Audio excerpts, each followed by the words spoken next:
Welcome to today's video where I'm going to be talking about some older makeup, predominantly indie makeup, basically a little bit of a history with a big dash of nostalgia. I have been putting aside some makeup items for quite a few years now into two drawers and space. Now there might be some products in here that are still kind of available. I believe some of the like Natasha Denona premium eyeshadows, as well as some of these like liquid eyeshadows from ColourPop and LA Girl, but we're gonna get through it. I have definitely some very old products from pretty much right around the time I was really getting into indie. Some of my very first multi-chromes are right here on this desk, and I believe I started really getting into indie beauty around probably like on the cusp of getting into 2014, but 2015 is really when it took off, and I was on a mission to just try as many indie brands as possible. So let's jump right into it. There is quite a bit of products to just look through. I'm going to be swatching some things and just talking about them, so let me know in the comments below as you're following through if you recognize any of these items.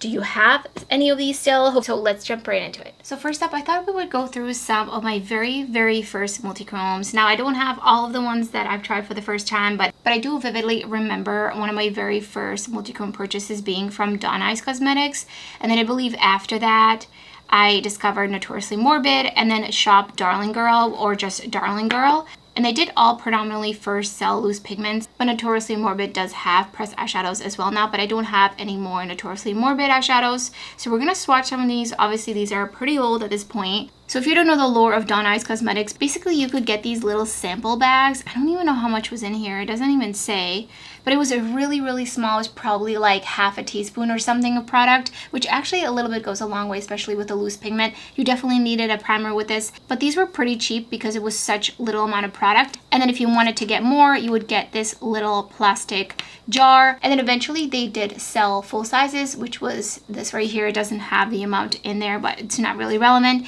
And also Darling Girl, I believe they maybe had smaller sizes, I'm not sure, but these are full sizes. So I'm just going to swatch a couple of them just for fun, but definitely these might need a primer. This shade, not that it matters, was called Fantastical. I did definitely really enjoy these names. Let's actually just take a look at the names. So we have Fantastical, Entrancing, Spellbinding, Alluring, Magical, Spellbinding. Okay, I have two of those. I really like that shade. And then Dazzling and Ravishing. I'm actually going to put the Shop Darling Girl aside for a second. First, I'm going to swatch some of the Dawn Eyes. So here is Fantastical. So these were black-based multi-chromes. And I just remember back in the day, I absolutely fell head over heels in love with these multi-chromes. I was like, these are the coolest thing ever. It's really interesting to think now about how common these are. Like, these are no longer really as special, and brands ended up coming out with these left and right, and they were pretty much more or less all the same type of pigment. I definitely think there are much shiny versions of a lot of these shades. Next, I'm going to swatch this one because it does look magical. It does look very magical. It looks extra sparkly, especially in comparison to the other shade, keeping in mind that I'm not using a primer. That being said, they did have some sort of like a binder in here to just help it. So yeah, you can see that one's definitely shinier.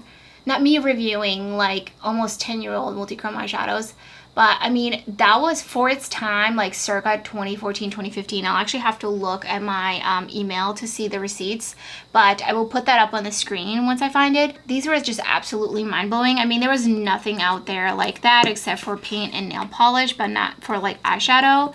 And then here is Dazzling. This one looks also a little bit shinier.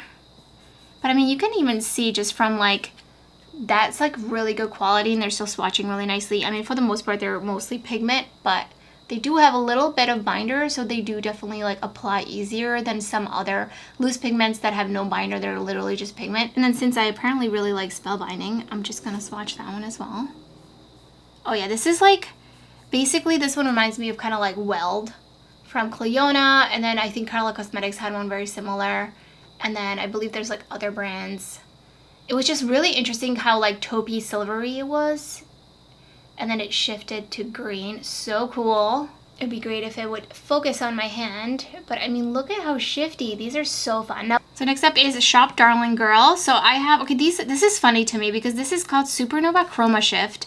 But on one of them, I don't know if it's a typo or if it's not. I'm not gonna say it out loud. just in case YouTube wants to be this word specifically and demonetize me. So just in case I'm not gonna say it, but I'm not sure if this is a typo or not. It might have been a typo by accident that they turn into like a funny real product. But they had, so that one, oh no, I just spilled a little bit. And this one is called Gravity. This one looks definitely like a very common, oh, this one's very sparkly actually. I can see just how sparkly that one is. That one is really pretty. Ooh, the sparkle. Might as well swatch this one since I spilled it everywhere. Right next to it. I mean, the pigmentation's really good, especially for pigmentation of this one. It's really fiery. It's really beautiful. And then the last one is Big Bang, I think. Yeah. And then this one is Big Bang. This one actually kind of looks like it has a little bit of dimensionality to it. Oops, I was out of frame. But these are really sparkly. I actually think these are more sparkly than the most of the shades from, well, these two shades specifically from Dawn Eyes. But they're very pretty. So yeah, these were full size, I believe, even including this one. And it doesn't say how much, yeah, it does say there's only 0.60 grams, well, between 0.60 to 0.80 grams. And those are probably like at least $15 each. I'm not sure, I don't remember fully. Next up are these Topshop eyeshadows. And these came out probably 2016, 2017, maybe 2018. I'm not even sure.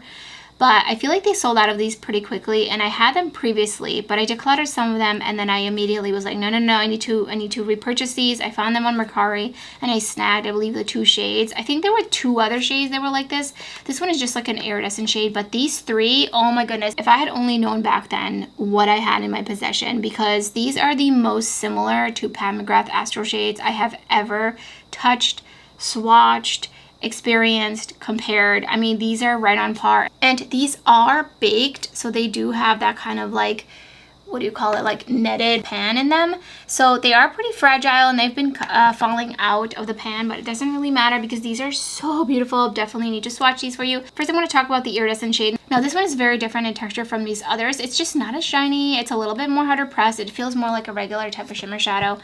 I don't even want to swatch it on the back of my hand because I need you to see the amazingness of these other shades. But I believe this was about $10-12, and these were also around $10 to $12 each, which, to think about that in 2025 is wild. So let's swatch these because I'm so excited to show you these. So we have Wax and Wane as the first shade. They just feel so extremely similar. They have like this beautiful, very exquisite, high-end, refined sparkle and texture, and it's just, I mean, it is so sparkly. They are on the drier side, they are baked, and I mean, this is so beautiful. And then the next shade is called Changeling, which I love this shade name. And I'm going to be comparing this one to actually an Astral shade from one of the Pat McGrath palettes, which I did do in a dedicated video already, but I will swatch it again just so you can see what I'm talking about, how similar. I mean, look at it, it looks wet, it looks so beautiful. It looks very like just refined, high-end. And then this one is Shuffle the Cards.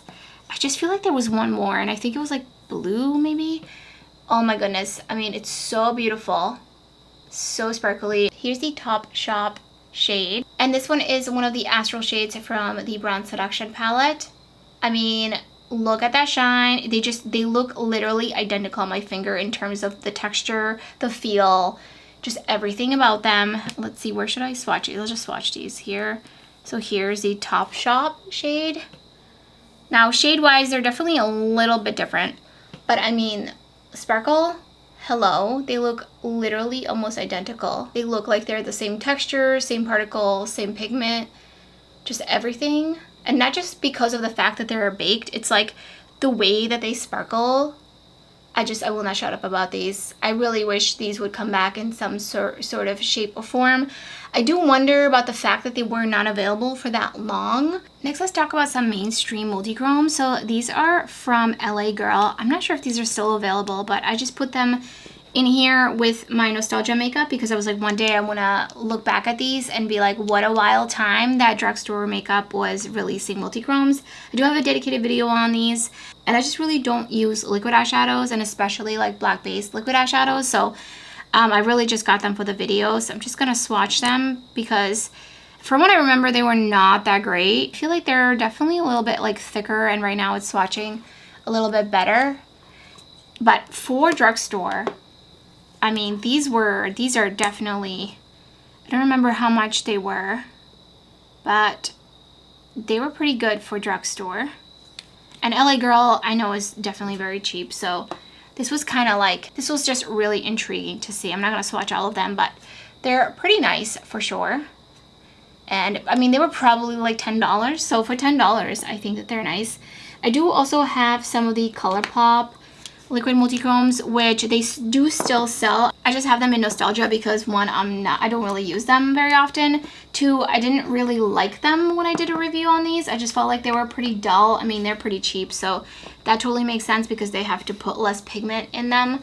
So I have the ones that were like limited edition from the Legend of Korra collab. And I felt like these were actually nicer than the ones that they launched for the mainstream. Like the ones that they have like kind of permanent. So, I mean, not bad, but they were pretty dull. They weren't really that shiny. I remember the only one that I really liked was the green one. I don't know if I have that one here, but that was the only one that really I felt like was the nicest one. But also the iridescent one was not too bad, but overall I wasn't really like impressed by these. So that's why they're just in here, because I'm like, one day I'm gonna want to look back at these and just think about what a time it was that ColourPop launched liquid multichromes. I'm still holding out that they will launch some Super Shocks that are multichrome. I can't imagine that they haven't been working on it. I wonder if there's maybe a reason that they haven't yet. Maybe it's not possible. Maybe it just doesn't really work out with that pigment. And then since we're talking about liquid eyeshadows, let's talk about these other mainstream brand, much bigger mainstream brand, Natasha Denona Chromium liquid eyeshadows. I remember when these came out. Oh my gosh, I was so excited. I bought all of them. I think there was maybe one more. I feel like I'm missing one. Maybe not. And I love this. This was actually one of my most favorite liquid eyeshadow formulas ever. They lasted really well on my lids. They didn't look patchy. They didn't crumble off. I really, really like these a lot. Especially the shade Scarab. I mean, this is, I feel like, I don't know if these are even good. No, I think it's definitely dried out at this point. They were still working. I feel like I swatched them a couple months ago and they were still kind of working. So we'll see if there's any that still have. Okay, this one has like a little bit of still some sort of liquid and color payoff, but it's pretty subtle. I think that they still sell the Scarab one actually. I think I saw it on Beautylist or something like that. So you might be able to get that one. But they were like $28 or something like that. So definitely would only recommend, I think I said that in the video, like getting one. And they do smell a little off, so they're definitely not good anymore. But I mean, it's actually really funny how weird the little doe foot applicator looks. So next I'm going to talk about a pretty random product, and that is from MAC Cosmetics, and it is a Select Cover Up. And this was basically I think it was like a multi-use kind of product, but a lot of people were using it, specifically P. Louise were using it for eyeshadow as an eyeshadow primer. And this was actually what inspired her to make her own eyeshadow primer. So I wouldn't be surprised it's like very similar. I'm sure that the formulation is different. As a makeup artist, she would use this all the time. And then she created the P. Louise base. I think it was just called the P. Louise base. Basically, that product is heavily inspired by this. So I thought it was kind of a little piece of makeup history, so I wanted to keep it, even though this is heavily expired. I don't even want to open it. Like, there's probably things going on in there that we don't want to see. Moving on to some face products, this is a ColourPop loose highlighter. Oh my gosh, I remember when they launched these, I was so excited. I feel like that was around the same time that a lot of brands were launching loose highlighters, and I really enjoyed applying them to a certain extent. I felt like the finish was really nice. It was just a little bit different from applying a pressed one. That being said, I was never really a fan of loose blushes or like bronzers or anything like that. I just feel like that's a little bit too fussy, but highlighter was definitely nice. This is the shade Sugar Trap. I had like 2 other shades. I really wish I kept them, but I mean, this was something else back in the day. Oh my gosh, I feel like I could probably still use this because it's a loose pigment, but it's pretty subtle, but it does have a bit of sparkle. I definitely see some sparkle in there. It's not really translating. I can just see the particles flying around right now everywhere though, so I kind of wish these would be brought back a little bit. Also, you got a ton of product. I mean, This had 3 grams of loose pigment. This would last you forever. And then moving on to some more face products, I have this MAC Cosmetics Nutcracker Sweet Peach Face Compact in the shade Tutu and At Dusk. I believe this came out, actually it might have a year on here. It does not. This came out for a holiday collection, whatever was Nutcracker themed, whatever year that was. And it had this beautiful highlight. I just remember people saying that this was really similar to that one highlighter that was super limited edition that came out from Estee Lauder, I think it was. And everyone was saying that this was right on par with it. And so I was like, okay, well, I'm not gonna buy that one, obviously. So let me try this. And it's definitely a really beautiful, very like sheen type of highlighter. I do like the texture of it. It almost kind of feels like it's a little bit more of like a baked formula. And the blush is really interesting. It's super, super gently pigmented. But I like the shade, and I also like the texture of this. It almost feels slightly similar to like a cream to powder, specifically like the eyeshadows from Natasha Denona. And I felt like for a blush at that time, this was pretty uncommon. And it made it just really easy to use. And I just felt like it blended really nicely and it was really easy to use. But yeah, this is definitely a little bit piece of history. Next up, I have this random highlighter that I just thought was really interesting. This was from a brand that no longer exists called Makeup Maniacs, and I think that they only came out with this one shade, and I was like, wow, this is really cool. This could definitely be also an eyeshadow, and it just kind of it has that like pink to green shift that we've seen a million times, but it has this angel in there, and I thought that was like a little bit different for its time. And yeah, so this is what that one looks like. It's pretty subtle. It's also a very common multi-chrome, but I just really like the fact that it was like such a large pan. It was pretty random. It had a little angel. I think they launched this, actually, thinking back now, this was launched for Valentine's Day, so that's why there was a little angel. Now I remember it was supposed to be Cupid, basically. Next up in this empty compact, I have some eyeshadows that were loose pigments from Tammy Tanuka. I believe that they were a Russian brand, and they were selling loose pigments on Etsy. So these are the ones I have left. I bought a lot of those loose pigments, and then I never really used them because I just don't really gravitate towards using loose pigments. So that's why these were kind of my 9 favorite that I decided to press with some binder from TKB Trading a while ago. Look at how sparkly. I mean, these are so beautiful. One of my favorite shades is this one right here called Pyromancer. I mean, it is still, I mean, it's not really swatching the greatest because it's old, and also I pressed it with my very basic knowledge of pressing eyeshadow, but it's so, so beautiful. I just remember being like absolutely mind blown by it. And then this other shade I have is called Sister to the Rainbow Dragon. They had a lot of dragon themes. They do still sell makeup. This one actually reminds me of a shade from Terra Moons, which I definitely had this one way before I had that, but it's so sparkly, so beautiful. And then they also had a black base multi-chrome. Now, again, I think this would need some sort of a eyeshadow primer, but I remember like being absolutely mind blown at how sparkly and beautiful these were. I'm gonna swatch this one because it looks interesting. I don't think it's going to swatch really well, so I'm actually gonna go in and I'm gonna use a little bit of primer. So I'm gonna put down a little bit of the Shine On Shimmer Shadow Enhancer from me and Clionadh's collab, just to get it to have something to stick down to. And I'm gonna swatch this. Oh yeah, that's definitely working a lot better. And this one was like a little bit like almost flaky, essentially. I mean, look at that, so beautiful. It's got that like brown, warm brown base to it with a greenish reflect. Super, super beautiful kind of shade. Now they do still sell makeup. They do still do collection. They actually have launched quite a few pressed eyeshadow palettes, but I'm not really sure if they're available to ship worldwide. I'm trying to remember what the pricing of these was on Etsy, but I'm not really sure. I think they were pretty much on par with most of the brands in terms of like probably $15, $17 range. But I do remember them offering different sizes, so you could get smaller amounts and larger amounts as well. But these are so, so beautiful. I definitely want to keep these because they're... Let's talk about some lipsticks next. So I have this little bullet lipstick from Sugar Pill. I believe they still sell these. I'm not sure if they still have this color, but I just remember when I first got this, I couldn't believe the shade. It is such a beautiful teal. It's called Euphoria, but it's spelled U4EA.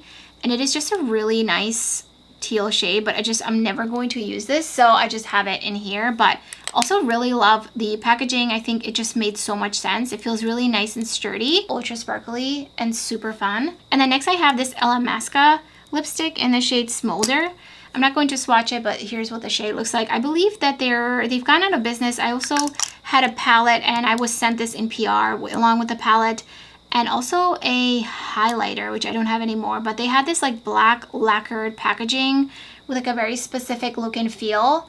I remember thinking that they were really, really cool, but I feel like they kind of just fell off and then they ended up closing down. Or I think they were available only in Europe. I think that they like pulled out of the US market and were only in Europe, and I'm not sure what they're doing now. And then next I have this Fenty Beauty Wasabi lipstick. It's a green lipstick. It's super interesting. They don't sell these anymore, but these were like one of the very first launches that they did. Actually, let me just swatch this one for fun because it's an interesting like grassy green shade. Really, really cool. I think they had a couple of interesting shades. And then next I have these Melt Cosmetics lip glosses. And funny story, I actually won the entire line when they were about to launch these a couple of Halloweens ago. I want to say, actually not a couple. It was probably like 7 or 8 years ago. And I won them because they did a Halloween contest. And I participated. And I'm not going to swatch these because they look goopy. But here's one shade. That one's like a pink. And then I remember really liking this one because it's kind of like a mauve-y shade. Really interesting. And they do smell so good. They actually smell exactly like the very first liquid lipsticks from Kylie Cosmetics. They have that like really sugary scent. It's not quite vanilla though. I don't remember getting a lot of use out of them though. I did have all the shades, but those are the only 2 shades I decided to keep. Next I have the Lime Crime Plushies. This is the shade Melon Smoothie. For some reason this is like sticky and it's kind of really off-putting and weird, but these were really interesting. These were basically like a blotted lip before blotted lip was a thing. So these were kind of like ahead of its time in a certain sense, but Lime Crime no longer sells makeup. They do only sell hair products. I also have these 2 Lime Crime lip liners, which came in a little set. I was absolutely in love with their Velveteens, as well as their what they call the cherry lip glosses. Oh my gosh, I had pretty much collected all of them. They were like my favorite lip gloss of all time. I had every shade, the sparkly ones, the non-sparkly ones. I believe I finished a couple of them, and they smelled so delicious and they were just so nice. And then next up is the Lucid Lip from Kaleidos. This was, oh, I don't even remember. This is called Dramatize. And this shade, I'm not going to swatch it because it's a lip gloss and it's going to be not fun to wash off, but this is a beautiful, sparkly, reddish pinky shade. It has like a little bit of a peachy shift, slightly maybe even to orange. And this was such a nice formula. I really enjoyed this formula, and I wish they would bring back some lip glosses like that, because they do have the lip clays, but they've kind of stopped at the lip clays, and we'll talk about some more Kaleidos in a little bit. Next up, I have this Morphe x Orpha vinyl lip liner, and she is a content creator that I followed. I don't remember, I think she did do some YouTube videos at some point, but she really mostly like was posting photos and stuff. And she did a collab, and this was her lip liner. Like a lip liner and a lipstick were like her main thing. So this was like her perfect lip liner color basically, which is, I don't remember it being that red. Like this does not look like, that does not look anymore. Like this looks way more brown than that. I don't remember it being this shade. I thought it was like an orange. I think that was a different one. She did like another collab, I think. I don't remember with what brand. And it was like more like a grungy orangey type of lip liner and a lipstick. And then I have these 2 Huda Beauty. These are metallic lipsticks in Cake Day and After Party. And I remember these are so fun.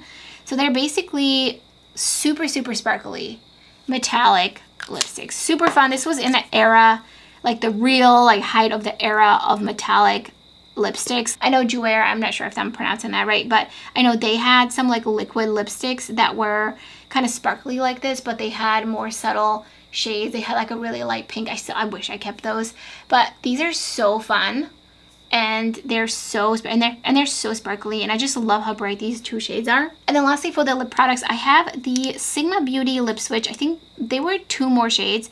I remember the way I ran to get these because of some of the lip swatch. I'm going to try to insert some pictures. Some of the lip swatches of these I saw. Now, the caveat with these are once you actually get them and once you actually swatch them, you can see that they're actually kind of separating, is the effect that you see happening here. I'm not sure if it's getting captured on camera, but it had a really interesting effect. And the problem with that is you could only see the effect while you were swiping it on, and that was it. Like after that, it disappeared and it was just a lip gloss. I did try to layer these over a black lipstick, so that's why the applicator is black. But let me see if I can capture it on. It's probably, oh, it's mixing too much. I'm gonna have to use like a different applicator. Let me see, maybe this one doesn't have that. Maybe this one doesn't have, nope, that one has it too. Oh, unfortunately. Oh, this one, you can really see it though. Okay, hold on. Let me grab. Okay, I got some other applicators, so hopefully I'll be able to, I can also mix it in. Oh, you can really see it on. I feel like I'm having a really hard time just capturing how interesting it is. Let's see, maybe, hopefully. Oh yeah, you can kind of see like when you swipe it, it has like this really interesting effect. I'm also gonna try to capture it with my phone. I feel like I might be better at capturing it, but it was so cool. No idea what it's made out of and what kind of pigments in here. And then, so that was the shade Flip Flop. And then the other shade is called Pink Lotus. I'm gonna just mix it up. I feel like you can maybe see it when it's getting mixed up. I mean, it's so cool. Like, how? It makes me wonder if this was even lip safe, honestly. But okay, this is kind of coming off. Let's see where. I was like, I'm not gonna swatch any lip glosses, but I mean, these are worth it. These are so worth the swatch. Hold on, let me. No. No. Okay, so I lost that guy. So, anyways, I'm gonna try to just use. I really hope that that's translating. I won't know until I watch the footage back, but I think these were a limited edition. I believe there was like a eyeshadow palette that came out along with these, and maybe I'm just imagining that. I almost forgot about some of these single eyeshadows. So these are all Luxie shades that I kept from out of like, oh, I had over 100 of them, and these were the original shades before they reformulated. So these are ones that didn't rust, but some of the newer shades, well, actually a lot of the newer shades I got did rust. So I salvaged these, and these are literally just for swatching, just for looking at. And these are around, I think, like $3 each. And I'm going to swatch a couple of the legendary ones. So we've got like cookies and cream. So beautiful. I mean, for $3, really, really good price. And then cookie dough. Another iridescent one. And then I feel like there was another one. I thought I had it. It was called Ubi or something like that. And then Jawbreaker. I remember Jawbreaker. And I believe I did like 2 swatch videos of Luxie eyeshadows. So those are the only ones I'm keeping for nostalgia purposes. I'm not going to be using these for sure on the eyes. And I have a couple of Black Base Multichromes from Menagerie Cosmetics that I decluttered. Like this one is Arc. I have featured these in some comparison videos for sure. And then Biome is this green one, which is actually really nice. Really pretty, but definitely seen it before. Red Quasar, and this one is from It's Belle Cosmetics, which they did close down. And they had a single eyeshadows only for a little bit, but this is a really beautiful, really bright red kind of shade. I think I had another one that was like a green pink or something like that. I don't remember. And then I think this is another Menagerie one. I mean, I'm not gonna swatch all of them, but I think they might still sell the Menagerie shades. I'm not 100% sure. Next up is what I believe is one of the very first Terra Moons eyeshadow palettes. This is the El Barrio palette, and here's what the color story looked like. I think this was one of the very first PR packages I got from them, and these are all hand pressed eyeshadows, and there's a mixture of mostly kind of like satin shades. Like definitely Bailar is very satin, and then we have like this beautiful red. This one, and then I remember Ritmo was so beautiful. I mean, these still swatch and feel really, really nice. I'm not going to swatch the mattes. I'm just going to focus on the shimmers. But I feel like this is another one of those palettes that's just such a trip down memory lane. And then this next palette is the Companion palette, which was a collab between Copacetic Cosmetics. I believe that they're still open, but I know that they always had really iffy lead times on when you would get your package. And this was a collab with M. Jones 50108, which is Monica, which is the owner of Dieverune Cosmetics, and this was her doggy that passed away, so she did this palette in memory of the doggy. So these are the shades. Unfortunately, this one, I tried repressing it and it kept breaking, but I'm gonna swatch only a couple of the shades. But we have some like kind of flaky shades. This one, which is not really picking up, so I might not really be able to swatch it. But this one's just like really, really sparkly. I really have to kind of rub that one in. And then this one's more of like a smoother, sparkly shade, but it still has a little bit more of a satin sheen to it. This pink shade was definitely more of a satin as well. And then the 2 iridescent shades, I'm just going to swatch only a couple. But I wanted to keep this one because Monica is my friend and it is nostalgic and I'm proud of her for this collaboration. And I mean, look at how far she's come since that collaboration. Next up are these Natasha Denona 5-pan palettes. I really wish they would do more of these. I think the cranberry palette, this one right here, was available for actually quite a bit of time.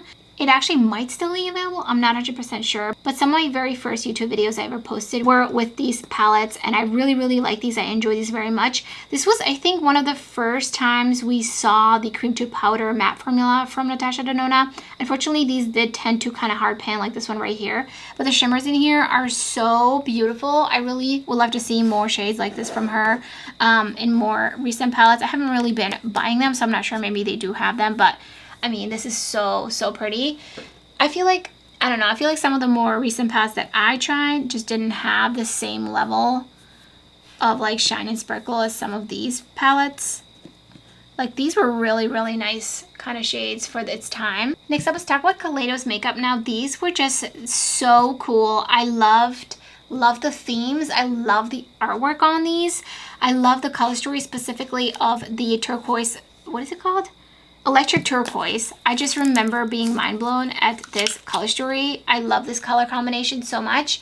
I love the graphic behind the eyeshadows as well, and the finish and the hollow. It's so, so pretty. It was just really, really interesting, really fun and colorful for its time. And unfortunately, they don't have these anymore. I think for the longest time they had this one, which is Astro Pink, which this one is also a really nice color story. And again, I love the pattern, love the color story on this. It just feels like really thought out, and some of these shimmer shades were really pretty. I remember like really liking this one. It was very sparkly, very, very sparkly. And then this one was kind of more of a satin, but actually, whoa, okay, hold on. Oh my gosh, I love the shade. It's like a beautiful pale lavender. And then we had Sashimi City and a Lunar Lavender. I felt like these, they were nice. I remember not being the biggest fan of these. I felt like the mattes in here were just like a little bit weaker, and I felt like I needed some deepening up shades. But the shimmers, oh my gosh, the shimmers were so pretty. These were really, really sparkly. Oh yeah, these are right up my alley. Like I feel like if these two palettes launched right now, it would be like still exciting. Like these, I feel like just withstand the test of time. And then this is the Sashimi City, and this shade right here was absolutely sparkly, spectacular. Give me 14 of them. So, so pretty. Unfortunately, they stopped doing these kinds of palettes. I mean, look how pretty that is. And they've been doing some quads. They've been doing some cool kind of like lacy stuff with those quads, and the packaging feels really interesting and kind of like has a little bit of like a clothy squish to it. But I would love to see them like dip back into some more colorful makeup. And then of course we have the Club Nebula palette, which is in collaboration with Angelica Nyquist. And this was also such a cool palette, really cool color story, definitely a little bit more moody, and the shimmers were just so, so beautiful, really sparkly, really kind of ethereal, more topper-like, and they just were really nice with the mattes in here. And this color story is really interesting as well. I have the Plain Jane and then a Hydran palette. These are the original releases of these palettes. They have done remastered versions since then, and I don't think that they're available anymore, but I just remember when I first experienced these were just really something else and still so beautiful. Sometimes I just open the Plain Jane palette just to swatch it because, I mean, these are so, so stunning. Some of the shades were a little bit more squishy, and I feel like they're still a little bit squishy, but for the most part, they have, I don't have any more room. For the most part, they have dried out a bit, so you just get this like beautiful, ethereal, more so sparkle. And they are just so, so stunning. I feel like sparkle-wise, they remind me of the Topshop and Astral shades, but texture-wise, they're pretty different, obviously. Those are baked, these aren't. But I think it's like the type of pigment that is used in these and those feels very, very extra sparkly and beautiful. And then the Hydran palette, I feel like I was a little bit less into this one. This was also my first time trying their mattes, and they just had two mattes in here. And I remember not really being like the biggest fan of them. I just felt like they were like a little weak. And then ACI 19. But they have come such a long way. I mean, now they have really cool plastic packaging, specific shimmer formula, beautiful quality all around. Another Adept palette. This is the House of L palette. I mean, Zor-El is just so, so cool. I love the shade so much. And then I'm going to swatch Cara Zor-El as well. I mean, these were really, really pretty and really sparkly. I need to go wash my hand. But this one especially, so cool. Love that one. I have one Sugar Drizzle palette left, and this is the Red Panda palette. And this one, I just really like the shimmers in here. They're definitely like, they're between like a regular shimmer, but they do have a little bit of that like fine sparkle, and they're not squishy. And I just thought that I really love the tones of these. I wasn't the biggest fan of the mattes in here specifically, but like the shimmers in here are really nice. So I'm just gonna swatch a couple of them. So like, I mean, these are really, really pretty. And they're so pigmented and really, really smooth. I'm not really sure what the brand is up to anymore. I feel like they kind of fell off, and then they sometimes launch like random palettes here and there, but like their Etsy has turned into a different kind of store that sells, I believe it's like those like strawberry or something dolls. So I'm not sure where they're at, but I wanted to keep this palette for nostalgia. The other palette I really enjoyed from them color story wise was that Dragonfly palette. I thought I put it aside to keep it for nostalgic reasons, but I don't see it here, so I must have decluttered it. And then next up is the Tiny Marvels palette, which was in collaboration with Cindy Grace and Mel Thompson. May she rest in peace. And this was such a beautiful color story, beautiful quality. Oh my gosh, I mean, these shimmers are still going to be so stunning. I mean, Scarab, look at that, how beautiful that is. So pigmented. These are just really nice, solid shimmers.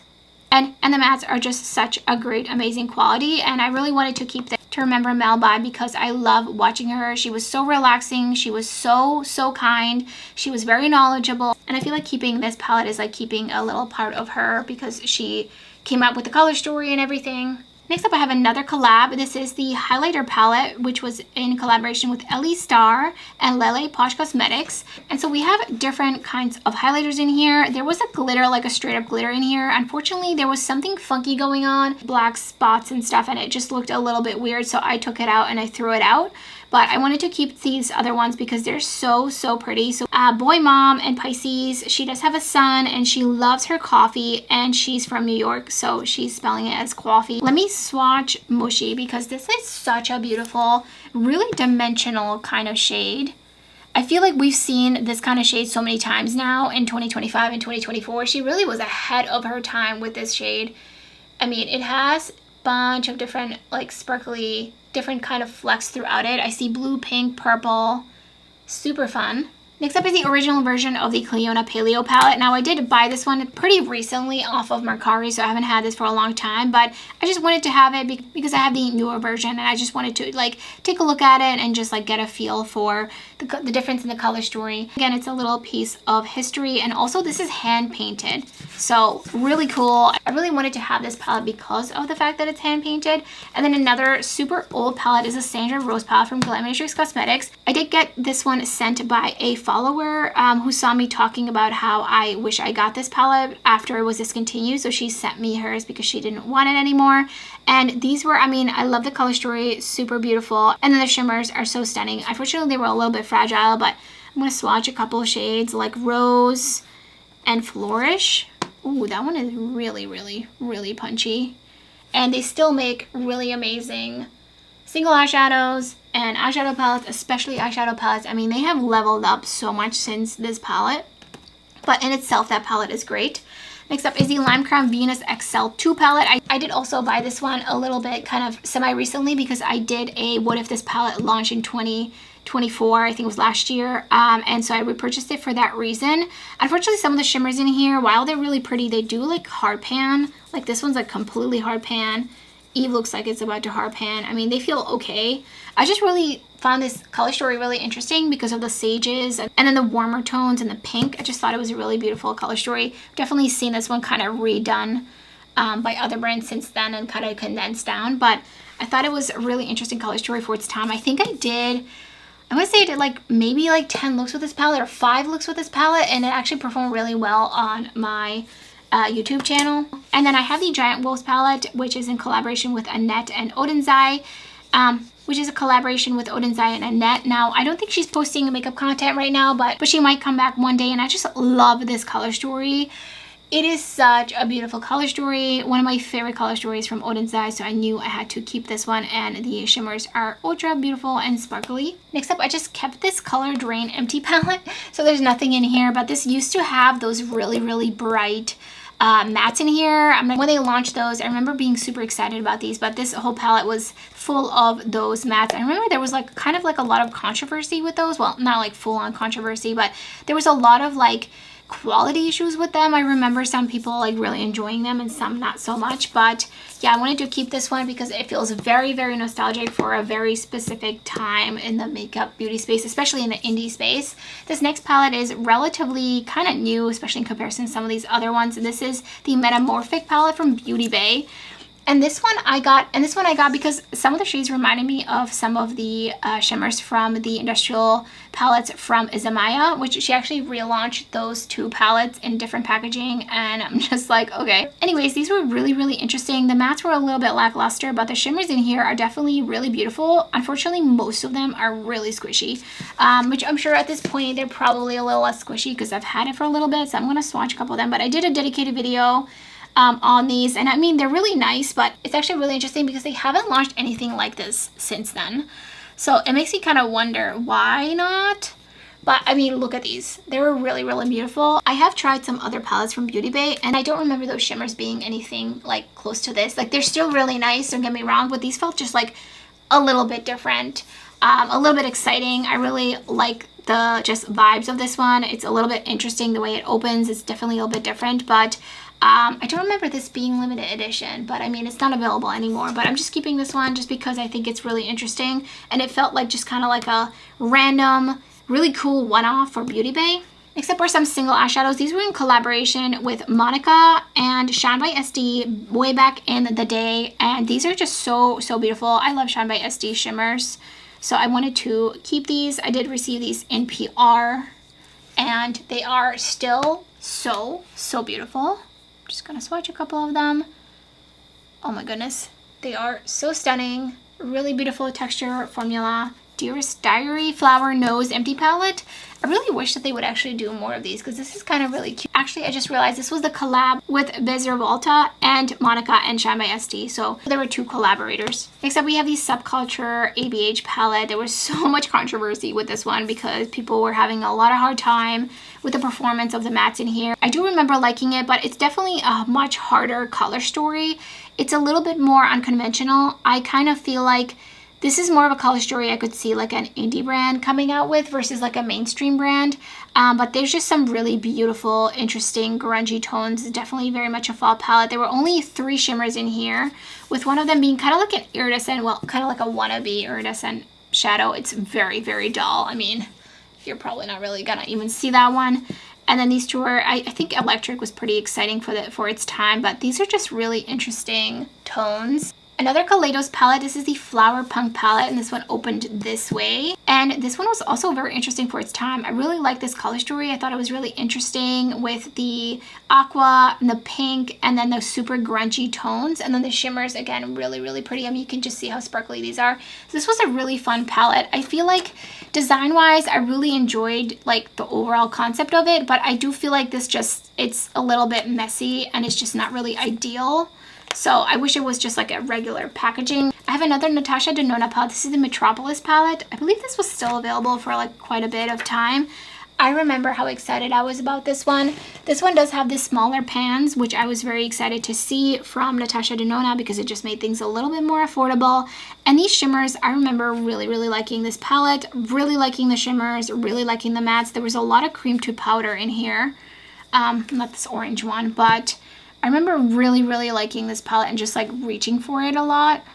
I mean, that's a really nice bronzy shade. And it's very much a fall color story. I liked having the deepening up shades. And then there was also like a satin. So there's like a variety of textures in here, which I thought was also nice and a little bit more like not so much the norm as it is nowadays. Nowadays, I think it's kind of like an expectation of like you want to have different textures in a palette. From this next palette is the Cosmic Wanderer, and this is from Terra Moons. And this one, I don't have any eyeshadows in here, so I'm going to pop up a picture of what the inside color story looks like, but I have these actually with my main collection. So I should actually maybe take these out and put them in here. This I think was like the 2nd or 3rd eyeshadow palette from Terra Moons, and I really like the design of this. It's really, really beautiful, really interesting. All handmade eyeshadows as well. So I kind of feel like this is like a piece of art to keep. And then the next two palettes I have, they're, again, not really the oldest palettes, but these are from Bella Beaute Bar, and they don't have these anymore. And these are the Sun and the Sea palette, which is such a nice palette. I feel like they've kind of redone this one essentially with the Ocean Jewel palette color story. I did feel like the mattes up here were pretty redundant, but they had some really beautiful shimmers in here, especially Heat Wave, which actually reminds me of the Zor-El shade from Adept Cosmetics. But these were really nice shimmers. They were a little bit on the squishy side, which they do still have some squishier shades. And then look at this like iridescent shade. I mean, it's so pretty. So overall, like the quality was still really nice, but I do feel like they've definitely like tried some new things in terms of like the shimmers they have. And they also have all their palettes made magnetic now, so you can do little BYOPs. And this was I believe this was a holiday palette, and Blue Sapphire was so bright. I mean, really beautiful. And then of course we have Red Obsidian. This is when in that year there were so many of the variations of these kinds of multi-chromes coming out. They're basically like kind of black and then they shift to red, but this one was actually kind of like a charcoal plum, and it shifts. I feel like it's not really capturing it, but it shifts to like basically like a burnt orange. And then here's Sapphire. It's so bright. It's so beautiful, and I'm always really excited to see what Bella Beaute Bar comes out with next. Hopefully this was a fun little different kind of video. I'm probably not going to be able to do this for another few years, as I've already walked you through these products and I don't have any more to show. Like there's not going to be a part 2. This is kind of like a one-all be-all type of video until a few years from now, where I have collected more and these have aged even further. So hopefully you enjoyed this video, and again, comment down below if you recognize any of these products, which of these products or your favorite, which of these not so much. I would love to hear your thoughts. And if you enjoyed the video, don't forget to give a thumbs up, and thank you so much for watching. I hope to see you next time.